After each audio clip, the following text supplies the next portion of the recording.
Muito bem, nós vamos continuar, estamos estudando o livro de João, ou pensando no livro de João. Semana passada falamos sobre o grande milagre, e o grande milagre que vimos na semana passada foi a forma como Deus nos amou, como Deus demonstrou o amor dele por nós, fazendo-nos filhos dele. E hoje nós vamos ainda ficar nesse texto de 1 João capítulo 3, mas semana passada nós demos um mergulho nos versículos 1, 2 e 3. Mas hoje eu quero estacionar por um tempo no versículo 2.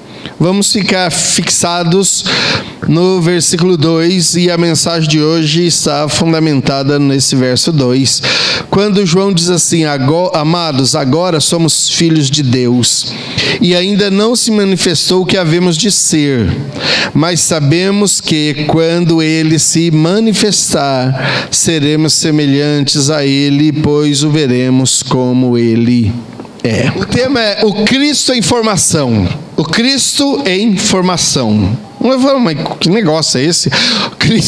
Cristo já não é formado, não está inteiro, já não cumpriu o papel dele, a obra dele, já não veio aqui, morreu por nós.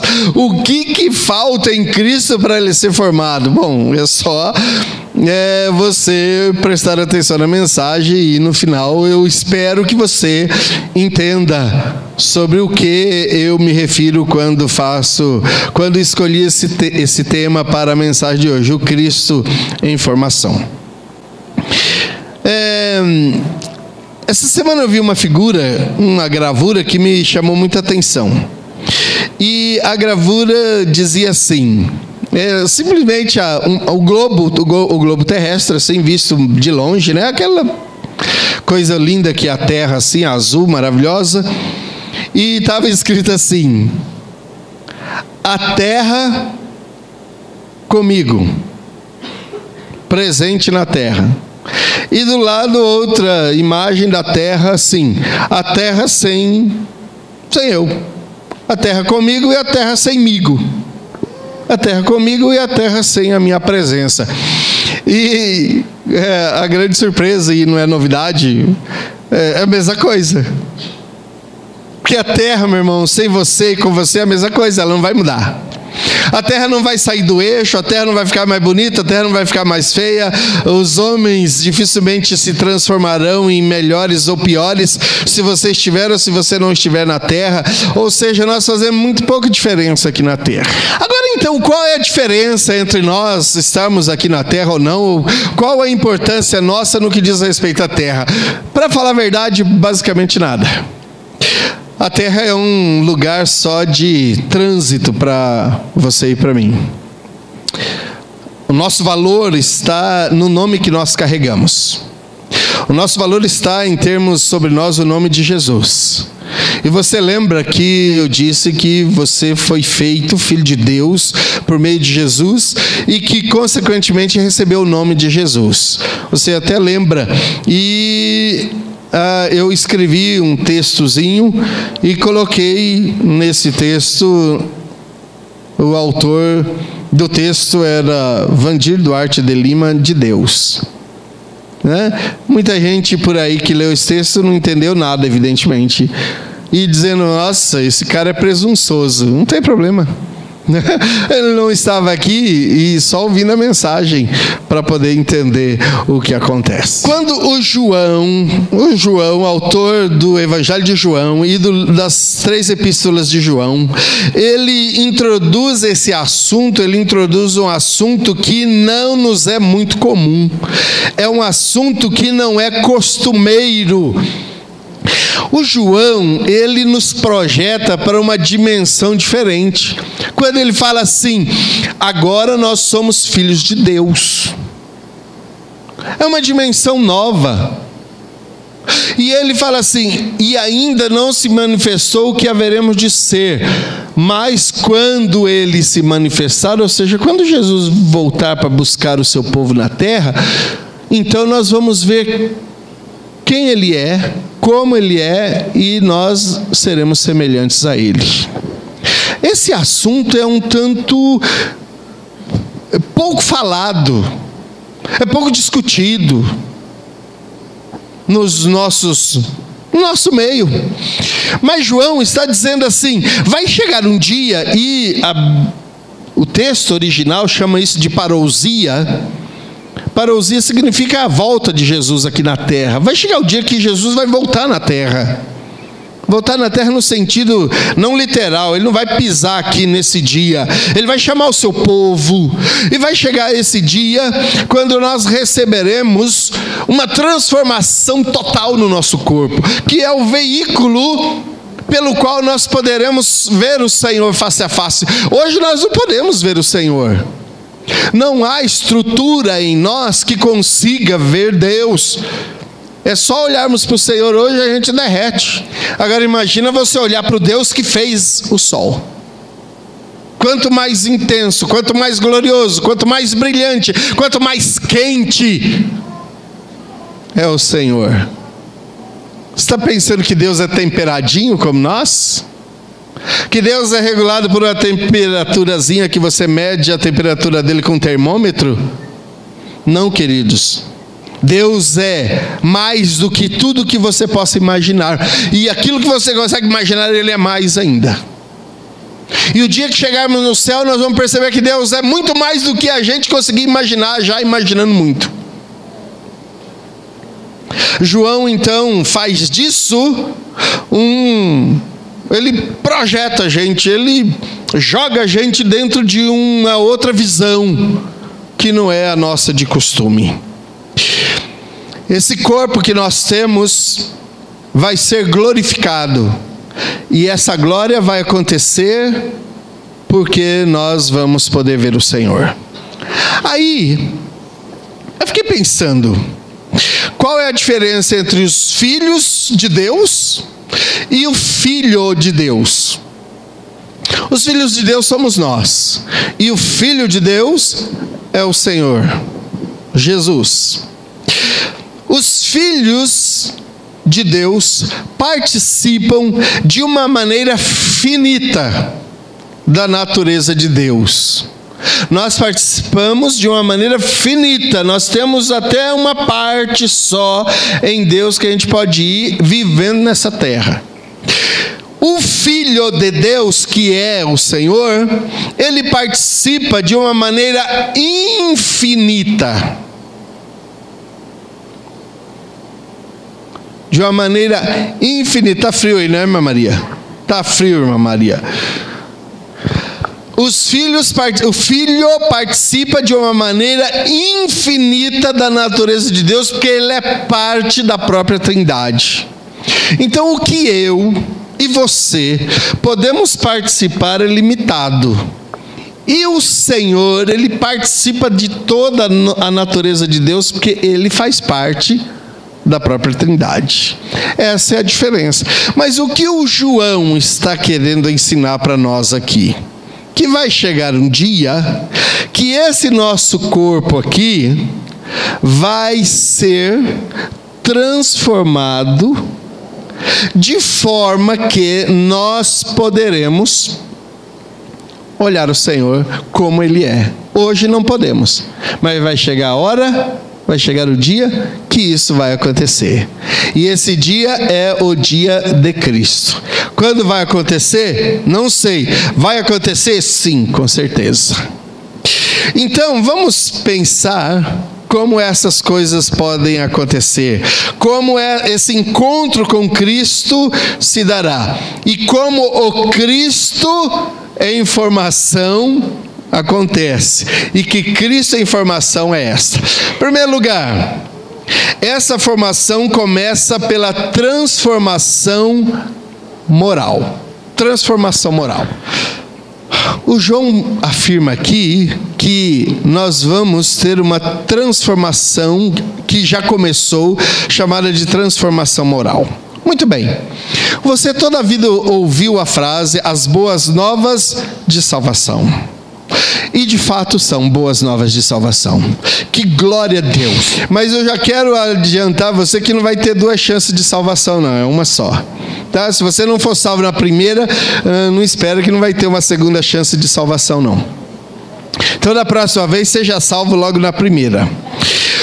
O João, ele diz que nós recebemos uma mudança. E aonde é que a gente vê isso? No próprio Evangelho de João. O João diz que nós temos uma visão do Cristo, que o Cristo encarnou e que Ele é o verbo da vida. O próprio João afirmou isso, e que todos que receberam o Senhor foram feitos, Deus deu-lhes o poder de serem feitos filhos de Deus. É uma mudança simplesmente inicialmente moral. Aí, aqueles pressupostos comuns, como por exemplo, verdade, honestidade, dignidade, fidelidade, mansidão, ou aspectos que são qualidades do próprio Deus, Ele já incutiu em mim e você a obediência, de forma que eu não precise mais ficar perguntando, eu posso ou não posso fazer isso? Nós já sabemos o que podemos ou não podemos, porque no momento que você foi salvo, no momento que eu fui salvo, eu já tive a transformação moral.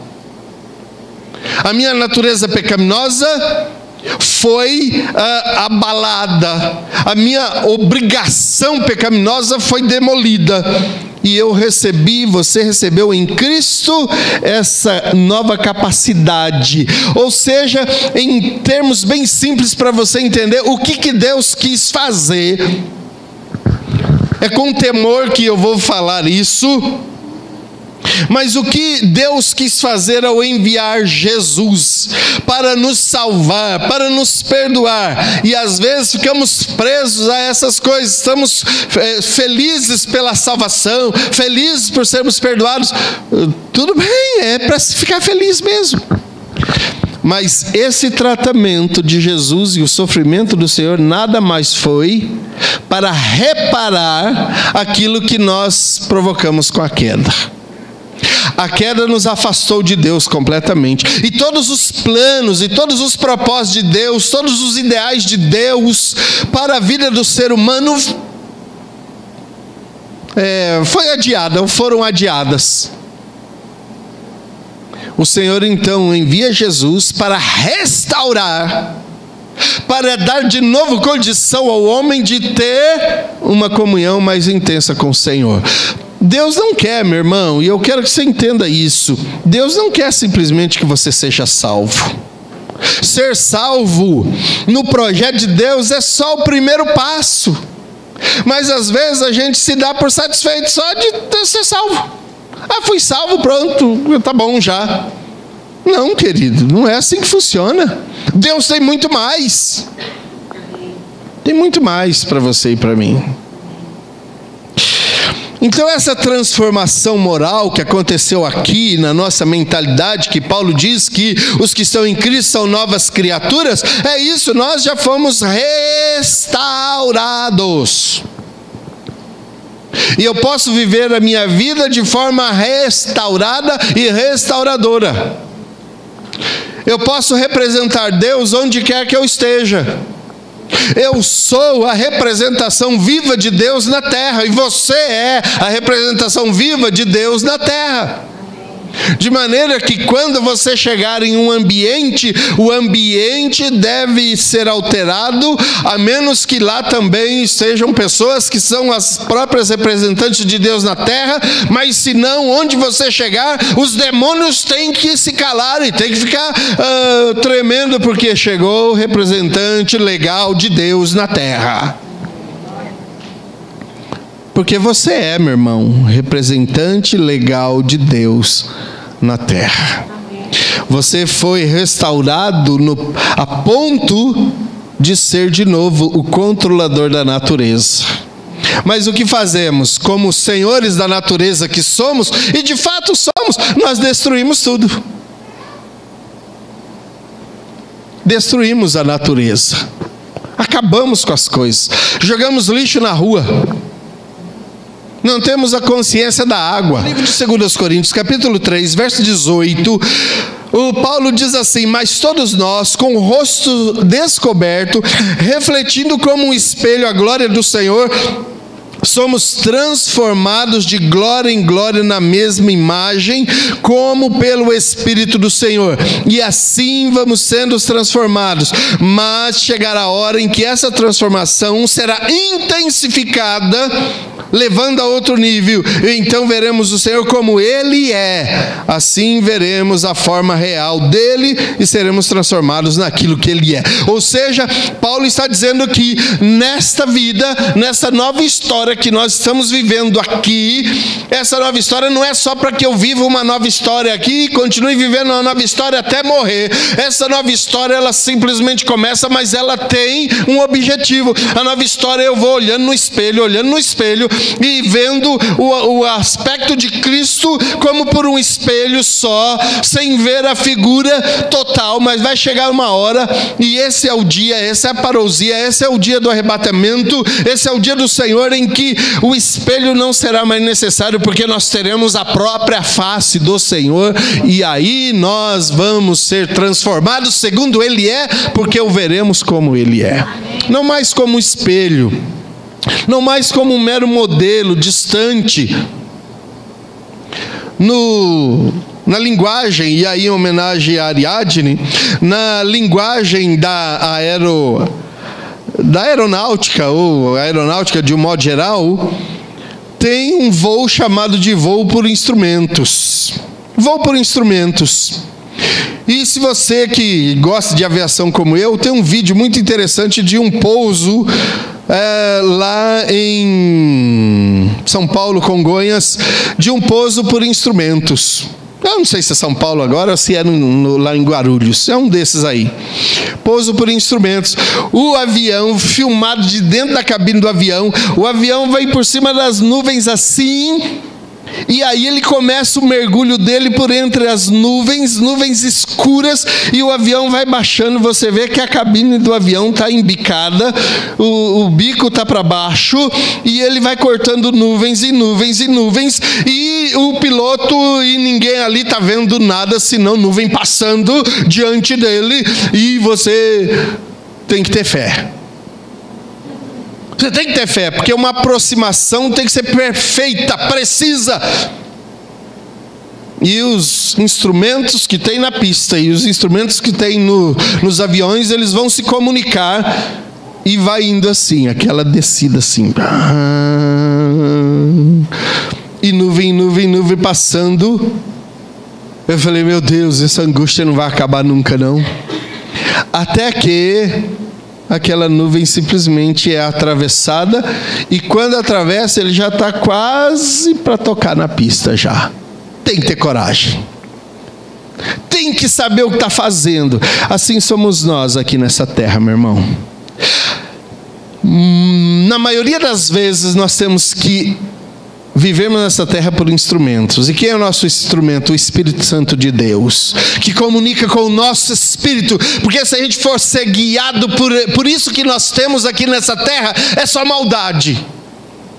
As coisas que temos como guia nessa terra é sempre com segundas intenções. Os nossos guias, os nossos parâmetros dessa terra, é por isso que João disse que nós não devemos amar o mundo. Porque o mundo está cheio de maldade, e se nós formos conduzir o nosso voo baseado nas coisas que vemos, nós vamos ter problemas sérios.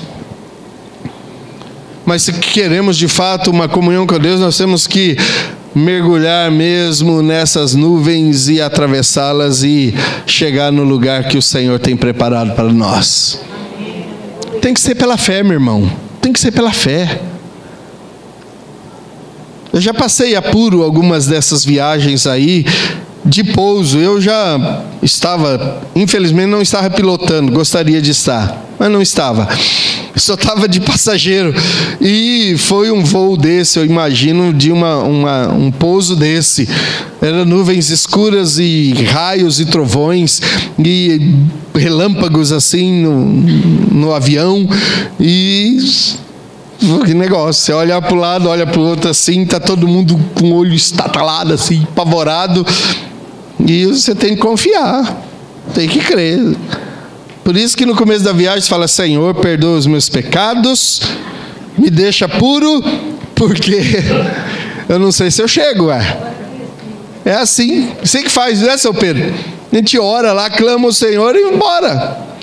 Alguém vai, e se cair, morre, pronto. Não tem mais o que fazer. Eu fiz uma relação de coisas aqui que às vezes podem alegrar pessoas. Enquanto a maioria por aí está satisfeita por saber que os anjos nos estão guardando, e saber que os anjos nos estão guardando é maravilhoso, mas eu quero ir mais além, quero ser transformado naquilo que Ele é.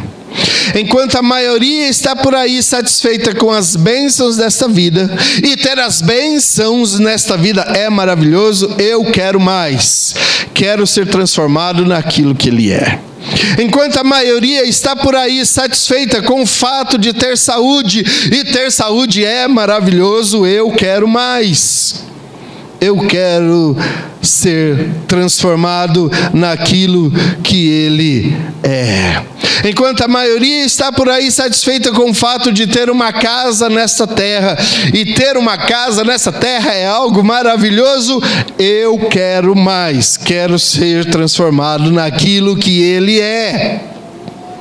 Enquanto a maioria está por aí satisfeita com o fato de ter uma igreja que o satisfaça, e ter uma igreja que me satisfaça é maravilhoso, eu quero mais, eu quero ser transformado naquilo que Ele é.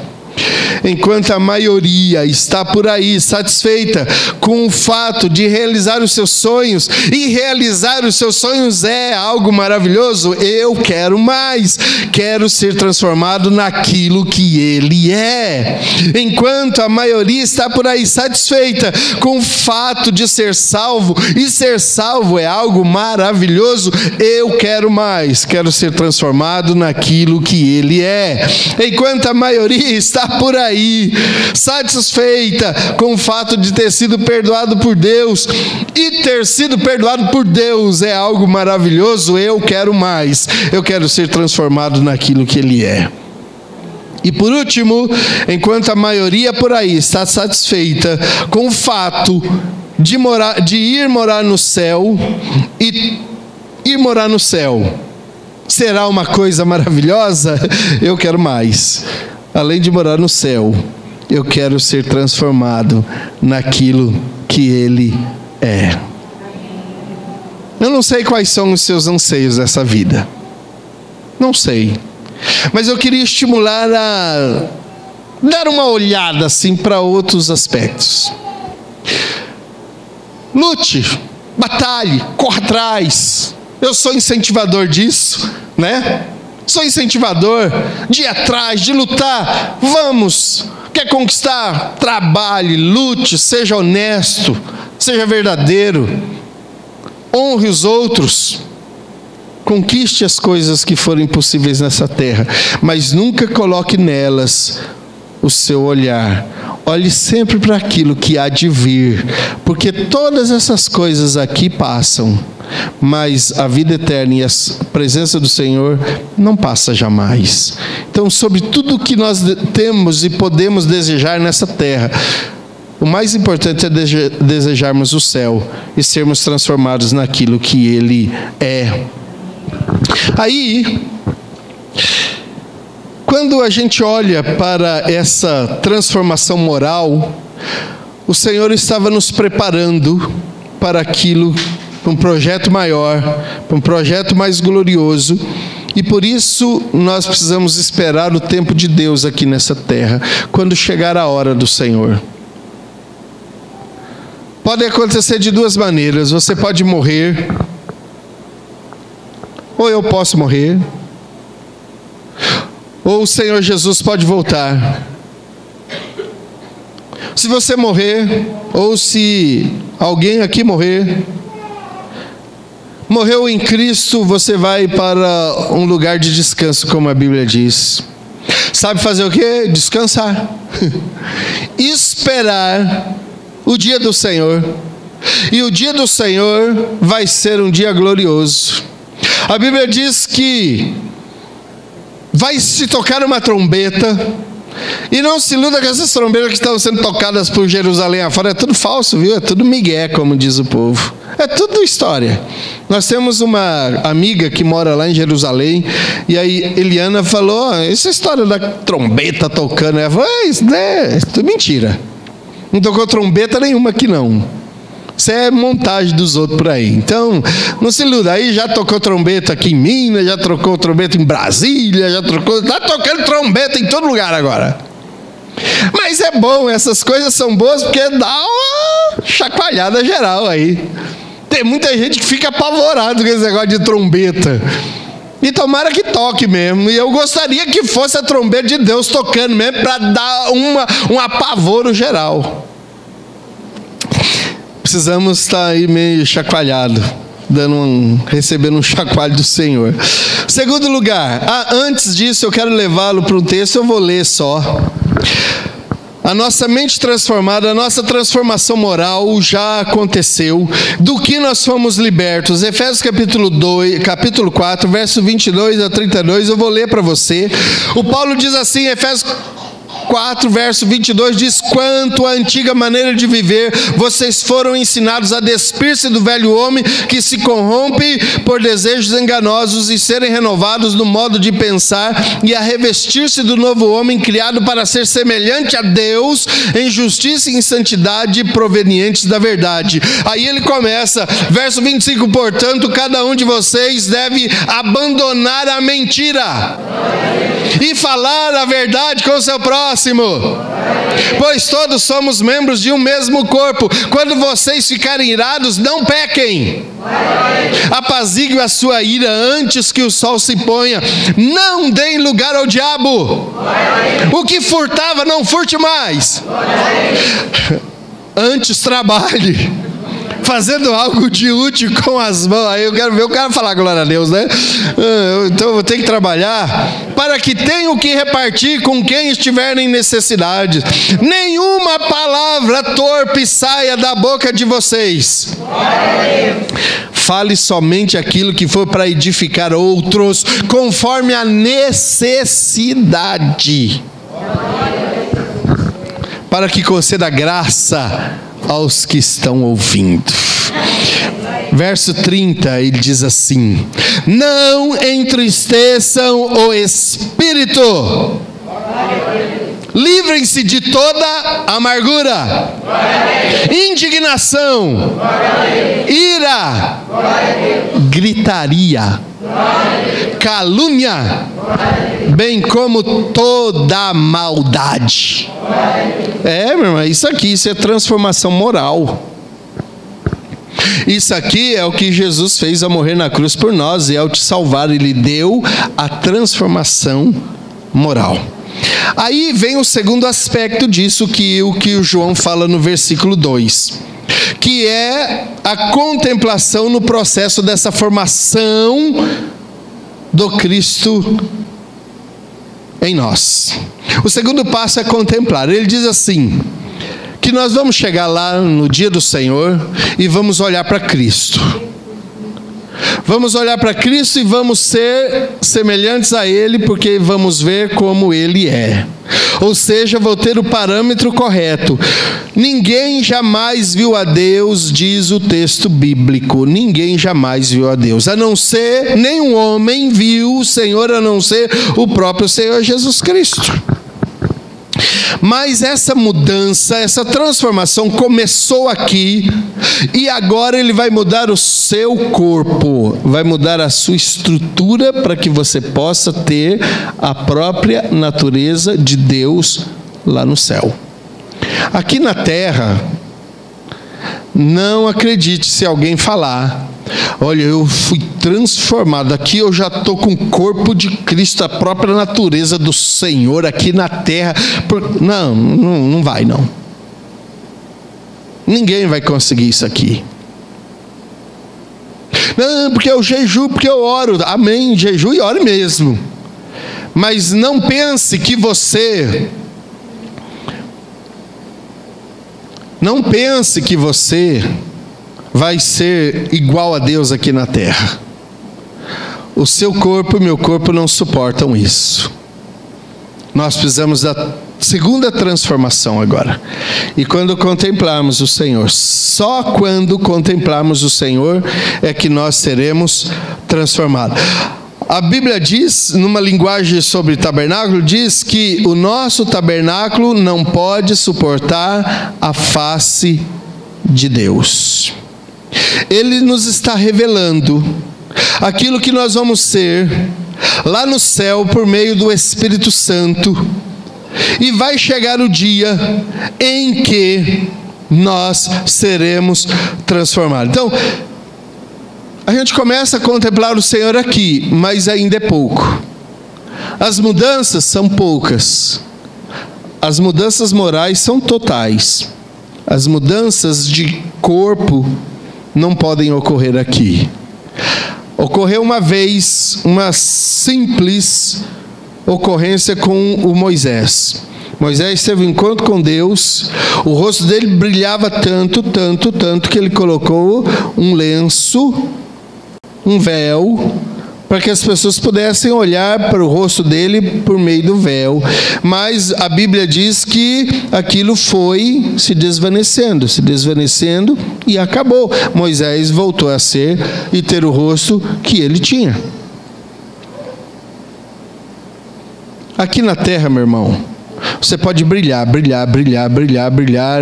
e deve brilhar, buscar a face do Senhor, mas nessa terra ninguém vai ter condições de ver Deus. E se algum pregador, algum profeta, alguma pessoa por aí chegar para você e falar: vi Deus face a face, não acredite. Não acredite. Pode falar: eu vi o Senhor, uma figura como se fosse Deus, como os profetas falavam, eu tive uma inspiração vinda do céu, um monte de outras coisas assim. Você pode até: eu vi um clarão, vi o brilho, amém. Mas falar assim: eu vi o Senhor, falou comigo, olhando nos olhos. Não, meu irmão.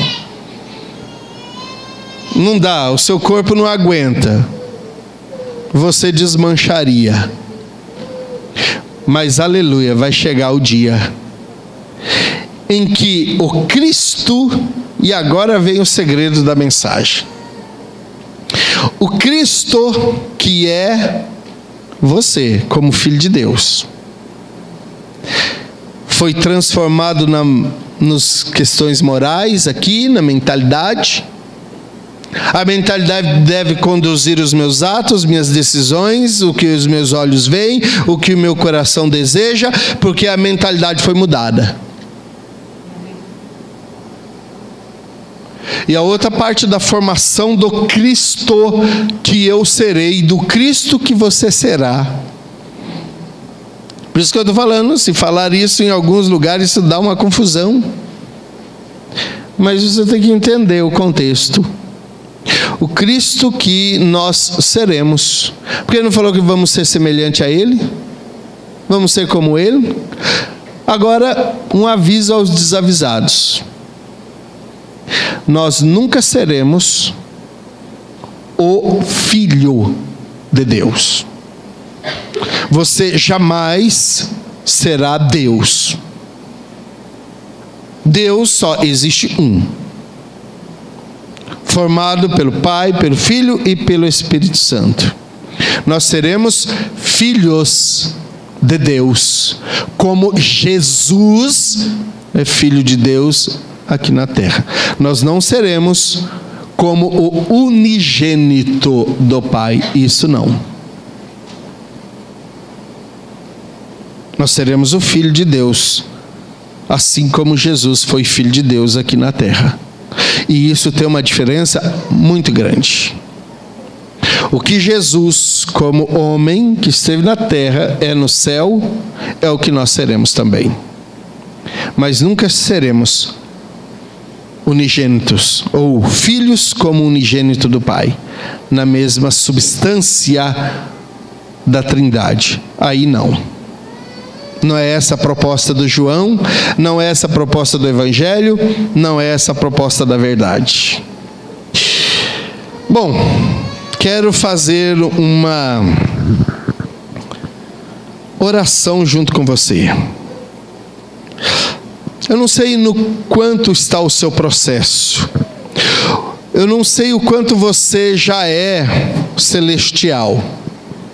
Porque é um processo que começou no dia que você entregou a sua vida para Jesus. E ele deve agora continuar. Eu não sei o quanto você está. Eu não sei quanto você ama essa terra. Eu não sei o quanto você ainda está preso às coisas dessa vida. Eu queria fazer uma oração com você. Eu quero fazer uma oração com você. Para que nós, como igreja, aprendamos a nos desprender dessas coisas. Para que vir à igreja não seja um peso. Porque quem ama a Deus tem prazer em cultuá-lo. Quem ama a Deus tem prazer em se reunir com os seus filhos, com os filhos de Deus, seus irmãos. Então eu quero estimular você a clamar a Deus, dizendo: Senhor, conduz meu coração para aquilo que é espiritual, conduz a minha vida para aquilo que é verdadeiro, conduz a minha vida, inclina meu coração para as coisas do Senhor, como o salmista diz, acho que no Salmo 86, ele fala: Senhor, inclina meu coração para temer somente a Ti. Inclina meu coração tem umas inclinações esquisitas, tem umas coisas que ele gosta demais aqui e não me aproxima do Senhor e se entristece. Inclina meu coração, me ajuda a dobrar meu coração diante da tua presença. E eu termino com 4 aspectos do ver, porque o João fala assim: nós o veremos como ele é. 4 aspectos, ou 4 formas distintas de ver. É só uma citação, não vou explicar. A primeira forma de ver é aquela que nós encontramos lá no Velho Testamento, como os nossos patriarcas, e citado no livro de Hebreus capítulo 11, que diz que aquelas pessoas olhavam de longe, mas não tiveram a realização das promessas feitas a ele, porque eles aguardavam um outro tempo. Ou seja, a primeira forma de ver é a forma encontrada no Velho Testamento, que esperava o Novo Testamento para fazê-los entender. A segunda forma de ver é a visão física de Cristo que os primeiros discípulos tiveram.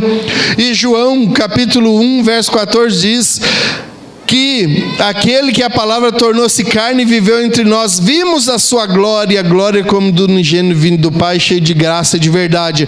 A segunda forma de ver foi a visão que os discípulos tiveram. Eles viram Jesus aqui, que era a manifestação da glória de Deus. Terceira forma de ver é a forma atual, a que nós estamos vivendo, também chamado de fé, é a visão do nosso tempo. Como que a gente vê o Senhor nos nossos dias? Somente por meio da fé.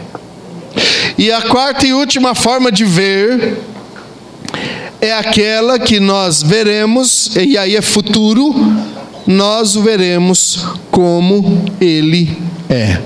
É a outra forma. Essa nós ainda não vemos. Mas vai chegar o dia. Eu quero vê-lo como ele é. E espero que você também queira vê-lo como ele é. Ainda que tudo esteja bom para você nessa vida, meu irmão, tem algo melhor ainda. Então não se satisfaça com as coisas dessa vida, mas busque o Senhor de todo o seu coração.